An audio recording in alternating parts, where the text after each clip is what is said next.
29वां अध्याय। रविंद्रनाथ टैगोर और मेरे विद्यालयों की तुलना। रविंद्रनाथ टैगोर ने हम लोगों को आत्माभिव्यक्ति के एक स्वाभाविक रूप में पक्षियों की भांति सहज ढंग से गीत गाना सिखाया।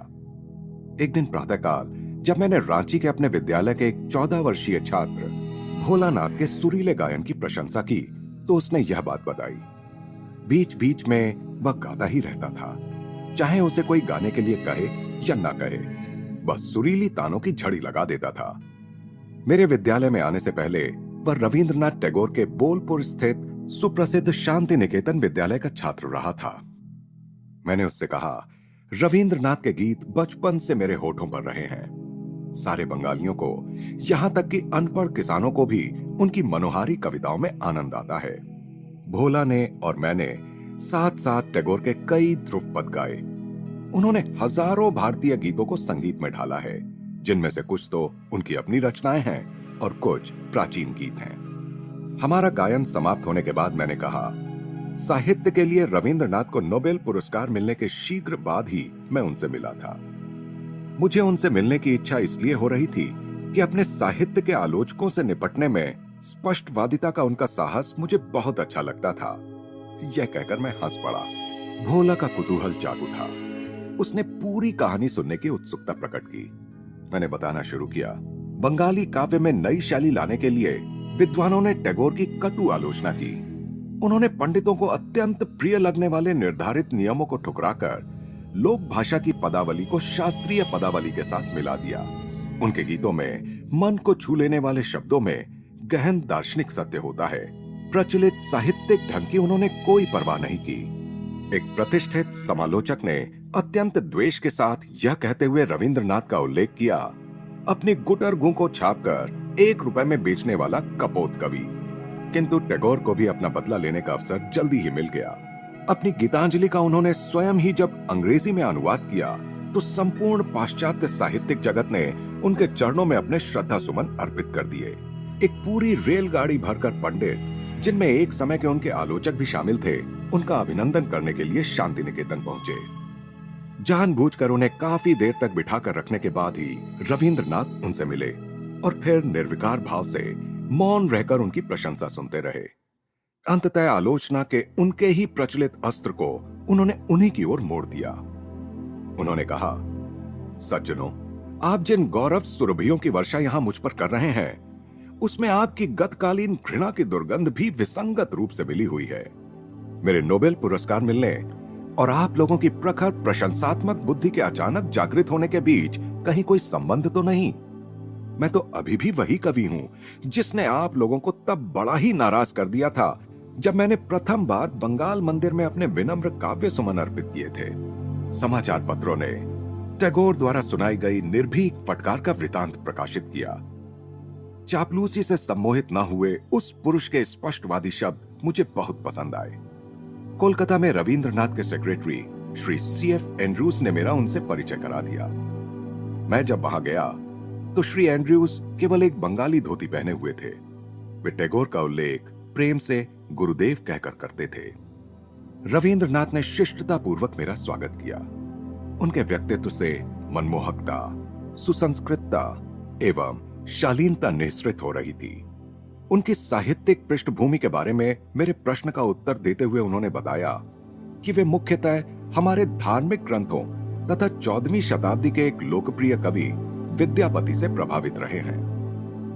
इन स्मृतियों से आह्लादित होकर मैं एक पुराने बंगाली गीत की टैगोर द्वारा की गई पुनः प्रस्तुति, आमारे घरे आपनार करे दृढ़ दीप खानी ज्वालो, यानी मेरी कुटिया में अपने कर कमल से प्रेम का अपना दीप जला दो, को गाने लगा। भोला और मैं आनंद में यह गीत गाते हुए विद्यालय के प्रांगण में टहलने लगे। रांची में विद्यालय की स्थापना करने के लगभग 2 वर्ष बाद शांति निकेतन में आने के लिए मुझे रविंद्रनाथ का निमंत्रण मिला ताकि हम दोनों अपने शैक्षणिक आदर्शों पर चर्चा कर सकें। मैं खुशी से वहां गया। जब मैं उनसे मिलने पहुंचा तब वे अपने अध्ययन कक्ष में बैठे हुए थे। पहली भेंट के समान ही इस बार भी मुझे लगा कि उत्कृष्ट पुरुषत्व का चित्र बनाने के लिए यदि किसी चित्रकार को किसी मॉडल की आवश्यकता पड़े तो उनसे अधिक अच्छा मॉडल उसे नहीं मिल सकेगा। प्राचीन रोम के कुलीन पुरुष की तरह तीखे नाक नक्श का, सुंदरता के साथ तराशा हुआ सा उनका चेहरा, लहराते केशों और लंबी दाढ़ी के बीच सुशोभित था। विशाल दयार्द्र नेत्र, देवता सदृश सौम्य मुस्कुराहट तथा बांसुरी की ध्वनि की याद दिलाती आवाज जो सचमुच मंत्रमुग्ध कर देती थी। मजबूत, सुदृढ़, लंबे कद के, गंभीर मुद्रा के उनके व्यक्तित्व में करीब करीब नारी सुलभ कोमलता भी थी और शिशु सुलभ हर्षोत्फुल्ल स्वयं स्फूर्ति भी। कवि दिखने में कैसा हो, इसकी आदर्श कल्पना इस सौम्य गायक की मूर्ति से अधिक अच्छी तरह साकार नहीं हो सकती। टैगोर और मैं शीघ्र ही प्रचलित पद्धति से हटकर बनाए गए हमारे विद्यालयों के तुलनात्मक अध्ययन में मग्न हो गए। हमने दोनों विद्यालयों में कई बातों में समानता पाई। खुले आकाश के नीचे शिक्षा, सादगी और बच्चों की रचनात्मक प्रवृत्ति के विकास के लिए पर्याप्त अवसर। रविंद्रनाथ ने साहित्य और काव्य के अध्ययन पर तथा संगीत और गायन के द्वारा आत्माभिव्यक्ति पर काफी जोर दिया था, जैसा कि भोला के मामले में मैं पहले ही देख चुका था। शांति निकेतन के बच्चों के लिए मौन के विशिष्ट समय भी निर्धारित थे, परंतु उन्हें योग का कोई विशेष प्रशिक्षण नहीं दिया जाता था। कविवर ने रांची में सभी छात्रों को सिखाए जाने वाले शक्ति संचार के योग्यता व्यायामों और एकाग्रता की यौगिक प्रविधियों के मेरे विवरण को अत्यंत ध्यान से सुना। टैगोर ने मुझे अपने आरंभ के शैक्षणिक संघर्ष के बारे में बताया। 5वीं कक्षा के बाद मैं स्कूल से भाग निकला। उन्होंने हंसते हुए कहा, स्कूली कक्षा के नीरस अनुशासनात्मक वातावरण में उनके जन्मजात कवि हृदय की कोमलता को कैसे झटके लगते होंगे, इसे मैं आसानी से समझ सकता था। इसीलिए मैंने छायादार वृक्षों और आकाश के सौंदर्य के तले शांति निकेतन की स्थापना की। सुंदर बगीचे में अध्ययन करते बच्चों के एक छोटे से गुट की ओर भावपूर्ण ढंग से इशारा करते हुए उन्होंने कहा, बच्चा फूलों और गाते पक्षियों के बीच अपने स्वाभाविक वातावरण में रहता है। वहां वह अपनी व्यक्तिगत प्रतिभा की गुप्त निधि को अधिक सरलता से व्यक्त कर सकता है। सच्ची शिक्षा को बाह्य साधनों द्वारा भरा या ठूंसा नहीं जा सकता, बल्कि सच्ची शिक्षा तो वह है जो भीतर में निहित अनंत ज्ञान भंडार को ऊपर ला सके। मैंने उनके साथ सहमति प्रकट की और कहा, साधारण विद्यालयों में बच्चों को आंकड़ों और ऐतिहासिक कालक्रम के अनन्य आहार पर रखकर उनकी आदर्शवादी और वीर पूजात्मक नैसर्गिक प्रवृत्तियों को भूखों मार दिया जाता है। कविवर अपने पिता देवेंद्र नाथ के बारे में, जिन्होंने शांति निकेतन शुरू करने की उन्हें प्रेरणा दी थी, अत्यंत प्रेम के साथ बोलने लगे। उन्होंने कहा, पिताजी ने यह उपजाऊ जमीन मुझे दे दी, जहां उन्होंने पहले ही एक अतिथिशाला और मंदिर का निर्माण कर लिया था। मैंने 1901 में जहां केवल 10 बच्चों के साथ अपना शैक्षणिक प्रयोग आरंभ किया। नोबेल पुरस्कार के साथ जो 8,000 पाउंड मिले, वह सब विद्यालय पर ही खर्च हो गए। दूर दूर तक महर्षि के नाम से विख्यात देवेंद्रनाथ टैगोर अत्यंत अद्भुत व्यक्ति थे, जैसा कि उनकी ऑटोबायोग्राफी से पता चलता है।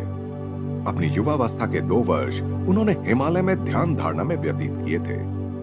उनके पिताजी द्वारकानाथ टैगोर भी पूरे बंगाल में जनहितार्थ दान धर्म के लिए विख्यात थे। इस गौरवशाली वंश वृक्ष से अनेक प्रतिभाशाली व्यक्तियों का पूरा परिवार ही पैदा हुआ है। केवल अकेले रविंद्रनाथ ही नहीं, बल्कि उनके सभी सगे संबंधियों ने रचनात्मक अभिव्यक्ति में विशिष्टता दिखाई है। उनके भतीजे गगनेंद्र और अवनींद्र भारत के शीर्षस्थ चित्रकारों में थे। रविंद्रनाथ के भाई द्विजेंद्र एक दार्शनिक थे, जिनसे पक्षी और जंगली पशु भी प्रेम करते थे। रविंद्रनाथ ने मुझसे एक रात अतिथिशाला में रहने का आग्रह किया। शाम को आंगन में बैठे कविवर और बच्चों के दृश्य ने मेरा मन मोह लिया। मैं अतीत काल में पहुंच गया। मेरे सामने प्रस्तुत दृश्य प्राचीन काल के किसी आश्रम की तरह लग रहा था। आनंद में विभोर गायक और उसके चारों ओर बैठे उसके भक्तजन सभी दिव्य प्रेम के प्रभा मंडल से घिरे हुए। टैगोर मित्रता की प्रत्येक गांठ मनोमाधुर्य के धागे से बांधते थे। वे कभी भी अपनी बात पर जोर नहीं देते थे। एक दुर्निवार्य आकर्षण शक्ति से खींचकर हृदय जीत लेते थे। ईश्वर के उद्यान में खिला हुआ काव्य का यह दुर्लभ पुष्प दूसरों को एक नैसर्गिक सुगंध से आकर्षित कर लेता था। अपनी मधुर आवाज में रविंद्रनाथ ने हमें अपनी कुछ अति उत्कृष्ट नवरचित कविताएं पढ़कर सुनाई। अपने विद्यार्थियों को आनंद देने के लिए रचे गए उनके अधिकांश गीतों एवं नाटकों की रचना उन्होंने शांति निकेतन में ही की। मेरी दृष्टि में उनके पद्यों की सुंदरता इसमें है कि लगभग प्रत्येक छंद में ईश्वर के नाम का उल्लेख किए बिना ईश्वर का जिक्र करने की उनकी अद्भुत कला उनमें प्रकट होती है। उन्होंने लिखा है, सुरेर घोरे आपना के जाई भूले, बंधु बोले डाकी मोर प्रभु के। अर्थात गाने के आनंद में मैं अपने को इतना भूल जाता हूं कि आपको भी मित्र कहने लगता हूं, जो मेरे प्रभु हैं। दूसरे दिन दोपहर के भोजन के पश्चात मैंने अनिच्छा पूर्वक ही कविवर से विदा ली। मुझे इस बात का आनंद है कि उनका छोटा सा विद्यालय अब एक अंतर्राष्ट्रीय विश्वविद्यालय विश्व भारती बन गया है, जहां अनेक देशों के छात्रों को आदर्श वातावरण प्राप्त होता है, जहां चित्त भयमुक्त और सिर ऊंचा हो, जहां ज्ञान मुक्त हो, जहां विश्व संकीर्ण आपसी दीवारों से छोटे छोटे टुकड़ों में न बटा हो, जहां शब्द सत्य की गहराइयों से आते हो, जहां अथक कर्मधारा अपने हाथ पूर्णता की ओर फैलाती हो, जहां विचारों का निर्मल स्रोत तुच्छ आचारों की रुक्ष मरुभूमि की बालू में खो न गया हो, जहां मन को अब निरंतर विस्तारित होते विचार एवं कर्म में ले जाते हो, उस मुक्ति के स्वर्ग में हे मेरे परमपिता, मेरे देश को जागृत करो। रविंद्रनाथ टैगोर।